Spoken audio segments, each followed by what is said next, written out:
আসসালামু আলাইকুম। হ্যালো বন্ধুরা, কেমন আছো সবাইকে ঈদ মোবারক। আজ কিন্তু ঈদের তৃতীয় দিন চলছে। এই ঈদের মধ্যে সবাই কোথায় ঘুরতে গিয়েছিলে কমেন্টের মাধ্যমে জানাবা। আমি কিন্তু কোথাও বের হই নাই। ঈদ আসলে আমার মনটা অনেক খারাপ থাকে। আগে ঈদ আসলে আমার অনেক খুশি লাগতো, কিন্তু এখন মনটা অনেক খারাপ হয়ে যায়। ঈদ আসলে ঈদের আগে যতই প্ল্যান করি অনেক জায়গায় ঘুরতে যাব, কিন্তু অনেক সময় সেরকম হয়ে ওঠে না মন খারাপের জন্য। এরপরে ঈদের পরের দিন আমার আপু এসে একটু জোরাজুরি করলো, আমাকে বললো যে চলো একটু বাইরে থেকে হেঁটে আসি। যদিও যেতে চেয়েছিলাম না, আমি না গেলে তারাও বের হবে না, তাই একটু রেডি হয়ে বের হলাম। এরপর রাস্তার মধ্যে বের হয়ে দেখি আমাদের খিলকো এলাকার সাইডে পল্লিমার দিকে, তোমরা হয়তো অনেকে জানো, অনেক ভিড় থাকে।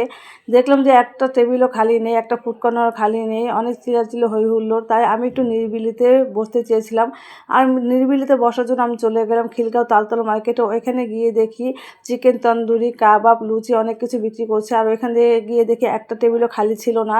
আমরা অর্ডার দিয়ে দীর্ঘক্ষণ রাস্তার উপর দাঁড়িয়েছিলাম টেবিল খালি না থাকার কারণে।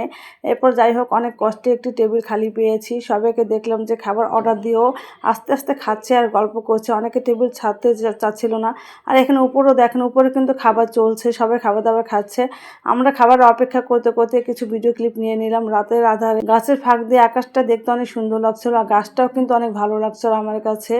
এরপরে দেখলাম যে অনেক অপেক্ষা করতে করতে আমাদের খাবার চলে এসেছে। খাবারগুলো দেখে তো আমাদের আরও সহ্য হচ্ছিল না।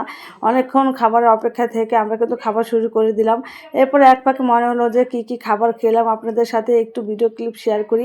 ওই খাবারের মাঝখানে আমি ভিডিও করা শুরু করে দিলাম, আর কি খেলাম আপনাদের সাথে শেয়ার করলাম। সবাইকে ঈদ মোবারক জানিয়ে শেষ করছি। আল্লাহ হাফেজ।